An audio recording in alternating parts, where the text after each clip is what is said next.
Hello guys. कैसे हैं आप सब? मैं आशा करता हूँ आप मस्त होंगे and स्वस्थ। आज हम लोग बात करने वाले हैं जो अभी हाल फिलहाल आपका जो CHSL का एग्जाम चल रहा है, उस एग्जाम में जो सवाल पूछा जा रहा है उस सवाल के ऊपर बात करने वाले हैं। और अभी हम बात करने वाले हैं जो 10 मार्च को पूछा गया सवाल है, वो आप देखेंगे तो आपको भली भांति इस बात का अंदाजा लग जाएगा कि आपकी एग्जाम का पैटर्न क्या चल रहा है, उसकी लेवल क्या है, आपका कौन कौन सा चीज पढ़ के जाना चाहिए जिससे कि आप एग्जाम को बहुत अच्छी ढंग से स्कोरिंग पेपर बना के आ पाएंगे।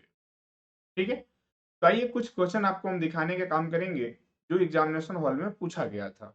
ठीक है, तो आइए देखिए और समझने का प्रयास कीजिए कि पेपर का लेवल क्या रहा है। देखिए, तो कुछ सवाल हम लिख के रखे हुए हैं जिसमें आपके पास जो पहला सवाल हम लाएंगे वो थोड़ा सवाल आप लोग सुनिएगा, थोड़ा सा कुछ बातें लिखेंगे, कुछ बातें सुनाएंगे और दोनों मिलाकर काम चलाएंगे। तो सवाल यही था, बोट एंड स्ट्रीम का क्वेश्चन है कि 36 किलोमीटर का डिस्टेंस, कितना किलोमीटर का डिस्टेंस? 36 किलोमीटर का डिस्टेंस 4 घंटा में तय करता है। लेकिन कैसे? तो ये करता है विपरीत डायरेक्शन में। समझिएगा, विपरीत डायरेक्शन में करता है, लेकिन वही दूरी मतलब 36 किलोमीटर का ही दूरी ये 3 घंटा में तय करता है, लेकिन धारा के साथ साथ तय करता है। ठीक, तो आपसे यहाँ पूछा गया था कि नाव का चाल क्या होगा। क्लियर है? देखिए, अब इस सवाल आई होप समझ गए होंगे। बनाना कितना आसान है, आपको जब पहले भी जब हम क्लास कराए थे तो ये बात आपको बताया गया होगा कि जब विपरीत जाते हैं तो इसका मतलब ये होता है कि अगर आप विपरीत डायरेक्शन में जाएंगे तो स्पीड क्या हो जाता है, घट जाता है। यानी x माइनस वाई बराबर ये रहा 36 और बटे का 4। फिर से अगर एक साथ जाएंगे तो स्पीड हमारी जुड़ जाती है, ये हो जाएगा 36 बटे का 3। काटेंगे इसको, ये देगा आपका 9 चौके 36 और ये देगा आपको 12 तिया की 36। ठीक है, और सबसे खूबसूरत बात यह है कि जब कभी भी आपको एक बात पता चल जाए तो नाव का जब चाल निकालना रहता है तो दोनों यहाँ स्पीड को जोड़कर और 2 से कर देते हैं भाग। यानी 9 और 12 को जोड़ के 2 से भाग दे देंगे तो आएगा 21/2। 21/2 का मतलब यहाँ पे जो आंसर बनता वो बन जाता 10.5 किलोमीटर प्रति घंटा बन जाता। क्लियर है? आई होप ये बातें समझ में आया होगा। अब बढ़ेंगे हम लोग नेक्स्ट सवाल की तरफ, और यहाँ पे एक बात आपको और बता दे रहे हैं। देखिए, अगर यहीं पे आपसे पूछ लिया होता, अभी तो नाव का पूछा था, अगर धारा का पूछ लिया होता ना तो वो भी काफी आसान होता है कि ये दोनों स्पीड का अंतर कर देते हैं और तब 2 से भाग करते हैं। यानी 12 में से 9 घटा देते तब 2 से भाग दे देते, यानी 3 बचता। 3/2, 3/2 का मतलब 1.5 किलोमीटर प्रति घंटा हो जाता है यहाँ पे। क्लियर है? चलिए, अब हम दिखाते हैं यहाँ पे नेक्स्ट क्वेश्चन। और नेक्स्ट क्वेश्चन में तो कुछ सवाल ऐसा था, क्या था? कोई वस्तु उसकी लागत कीमत से कितना परसेंट, मैं थोड़ा लिख दे रहा हूं, कोई वस्तु उसकी लागत कीमत से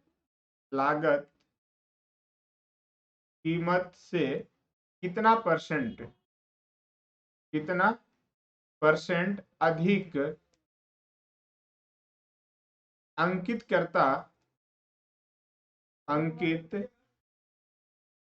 करता, जिसे 20% छूट देने के बाद, जिसे 20% छूट देने के बाद भी 10% का लाभ हो। 10% लाभ हो। सुनिएगा आप ध्यान से, सवाल का क्या कहानी है। सवाल ये कहना चाह रहा है कि कोई भी एक आर्टिकल है, आपके पास कोई भी एक वस्तु है, उसके जो लागत मूल्य उसे कितना एक्स्ट्रा यानी कितना बढ़ा करके अंकित मूल्य किया जाए जिसपे 20% डिस्काउंट देने के बावजूद भी 10% का लाभ होना चाहिए। तो एक बहुत मस्त वाला है, एमपी और सीपी का डायरेक्ट ले लेते हैं। 10% लाभ बोला है तो 110, और जब 20% कमी होगा तो 80 हो जाएगा। काटेंगे तो रेशियो आपका 11 और 8 का बनेगा। कितना एक्स्ट्रा करना पड़ रहा है तो आप बोलेंगे 3, 3/8 और गुने क्या हो जाएगा 100। ठीक है, 2 चौके 8 और 25 चौके 100, 25 दिया 75/2, 75/2 का मतलब 37.5% यहाँ पे एक्स्ट्रा इसको बढ़ाकर क्या करना चाहिए था, लिखना चाहिए था। क्लियर है, ये सारा चीज आपका पूछा गया सवाल है। अब बढ़ते हैं हम लोग नेक्स्ट सवाल की तरफ और देखिएगा उसका क्या सीन है। शो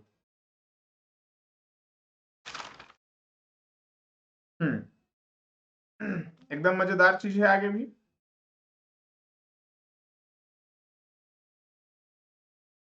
देखिए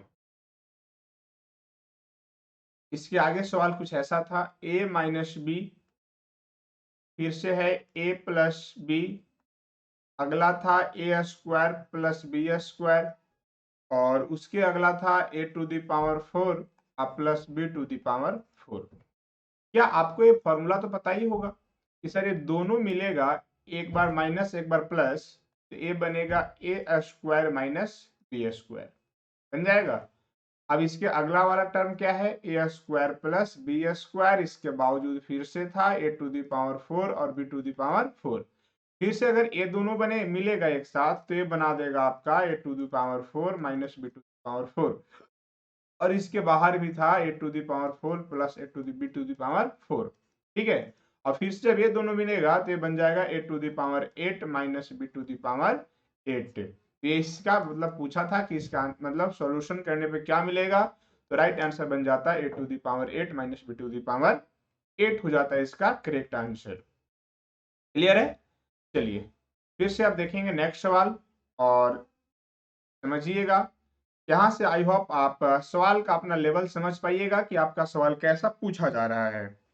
हाँ, एक और मजेदार चीज है, कंपाउंड और सिंपल इंटरेस्ट का सवाल है। वो लिखा है कि 2 साल में, ठीक है, 2 साल में इसका जो सीआई है वो सीआई हो गया है 1760 रुपया, और इसका जो एसआई है 2 साल का ही वो है 1600 रुपया।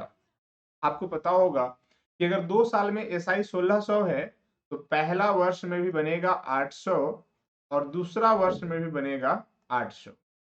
ठीक है, अब थोड़ा सा बुद्धि लगाइए, 8 8 1600 तो हो गया, इस 1700 है, ये कितना एक्स्ट्रा दिख रहा है आपको, तो आप बोलेंगे सर 160 रुपया एक्स्ट्रा है। तो सोचिए कि अगर इसका ये कितना परसेंट है, तो आप बोलेंगे सर ये 20% है। ठीक है, अगर 20% बराबर इतना है तो फिर से बताइएगा आगे कि ये 20% का वैल्यू अगर आपके पास 800 भी तो है, ठीक है, 800 भी तो 20% का वैल्यू है, रेट तो समझ में आ गया। तो अगर आप 100% का वैल्यू निकालेंगे तो 20 पचे यानी 8 पचे 40, 4000 हो जाएगा एक करेक्ट आंसर। ठीक है, यहाँ पे आपसे प्रिंसिपल पूछा था, क्या पूछा था, प्रिंसिपल आपसे पूछा था कि प्रिंसिपल क्या होगा यानी मूलधन क्या होगा, तो आपके पास 4000 हो जाता राइट आंसर। क्लियर है, अब बात करेंगे हम लोग नेक्स्ट सवाल की तरफ। देखिए हाँ, एक और था जो बहुत मजेदार था, एक इस टाइप से सवाल था कि ये एक गोला है, गोला मतलब स्फेयर है, और उस स्फेयर का रेडियस को अगर हम 10% कम कर देते हैं, ठीक है, तो बोला था कि उसके आयतन में क्या इफेक्ट पड़ेगा, आयतन में परिवर्तन, आयतन में क्या परिवर्तन होगा।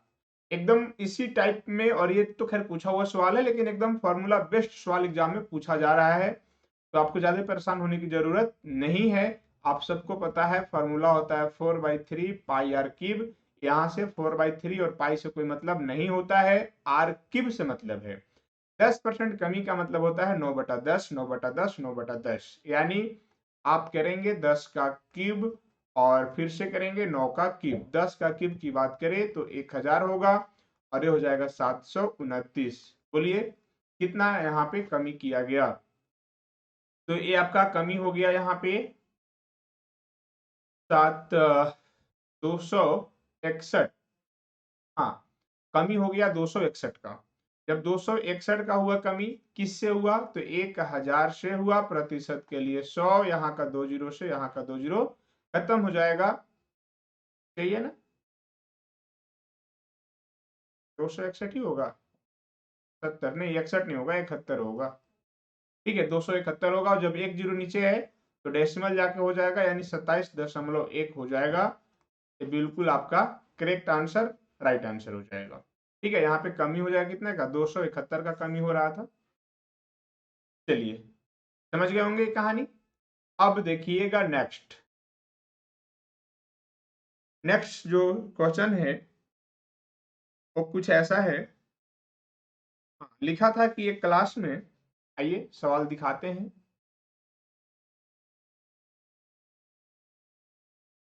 एक क्लास में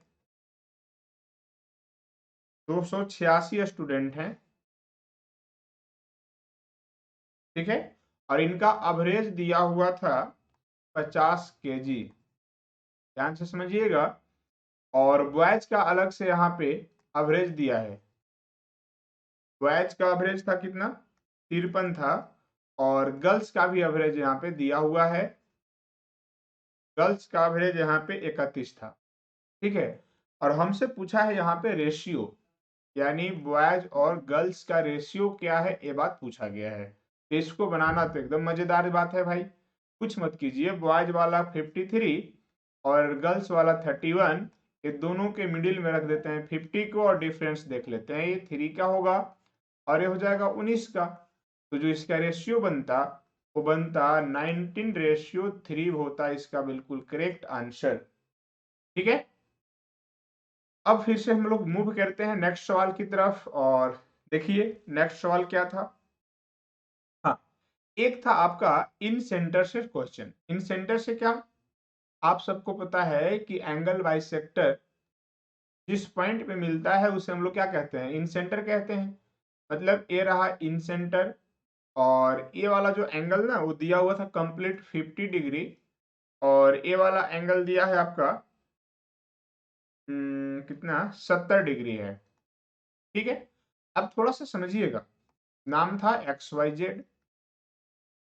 अगर ये इन सेंटर है यहाँ पे, अगर ये इन सेंटर है तो इन सेंटर तो क्या करना होगा भाई? तो हमको पता है कि सर इन सेंटर एंगल को बाइसेक्ट करता है। बाइसेक्ट का मतलब दो बराबर हिस्सा में बांटता है, और यहाँ पे जो पूछा गया था वो पूछा गया था एंगल वाई, है ना, इसको सी से डिनोट कर दीजिए। तो YCZ पूछा गया था कि क्या होगा।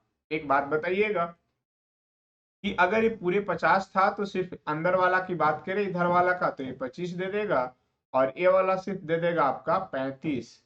ये दोनों मिलाकर हो जाएगा 60। आपको पता है कि ट्रायंगल का तीनों एंगल का जो सम होता है 180 होता है। तो सिंपल सी बात है कि अगर 180 में ये दोनों मिलाकर यहाँ पे 60 बन रहा है, तो ये हो जाएगा आपका 120 हो जाएगा, जो बिल्कुल करेक्ट आंसर यहाँ पे कहलाएगा।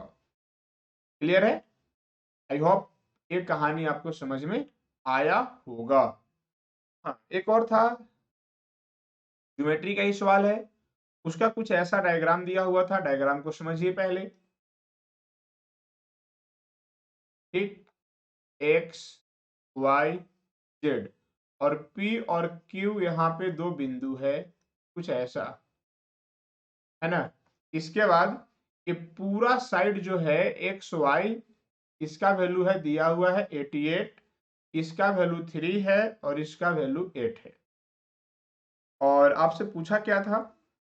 आपसे एक्स पी हो जाएगा और एक्स वाई हो जाएगा। ठीक है, देखिए यहाँ से आपसे क्या पूछेगा? तो एक्स पी पूछेगा। क्या पूछेगा? X P. तो क्या आपको ये तरीका तो पता होगा? हम लिख सकते हैं एक्स पी बटा एक्स वाई, और यहाँ हम लिख सकते हैं पी क्यू, और बटा में हम लिख सकते हैं वाई जेड लिख सकते थे। ठीक है, एक्स पी का तो पता है नहीं, लेकिन एक्स वाई पता है कि 88 है, और इसका वैल्यू 3 है, और इसका 8 है। 8 1 जा, और 8 11 टाइम्स में कट जाएगा। ठीक है, और 11 3 जा देखें तो एक्सपी का वैल्यू जो आएगा वो 33 आएगा और यही हो जाता आपका करेक्ट आंसर। क्लियर है गाइज? आई होप ये बातें आपको भली भांति समझ में आया होगा। एक और क्वेश्चन आपको दिखाते हैं, वो वाकई में मजेदार है, ट्रिपलेट का सवाल है। और देखिए कैसे है ट्रिपलेट का सवाल और उसको करना क्या है। शो लिखा है सेक थीटा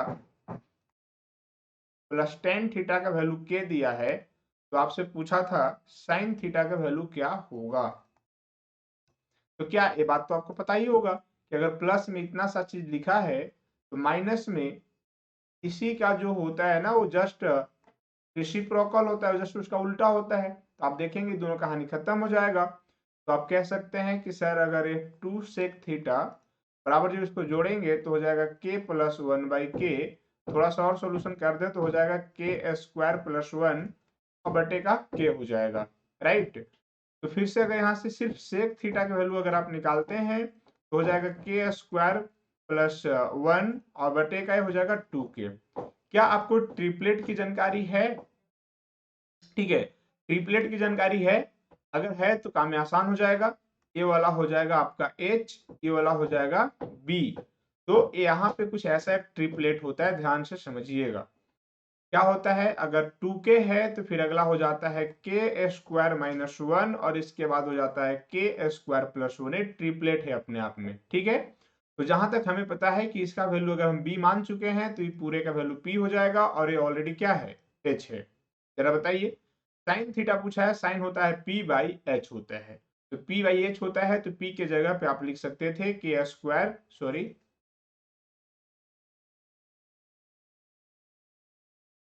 हाँ, साइन थीटा तो होता है p बाई क्या होता है, h होता है।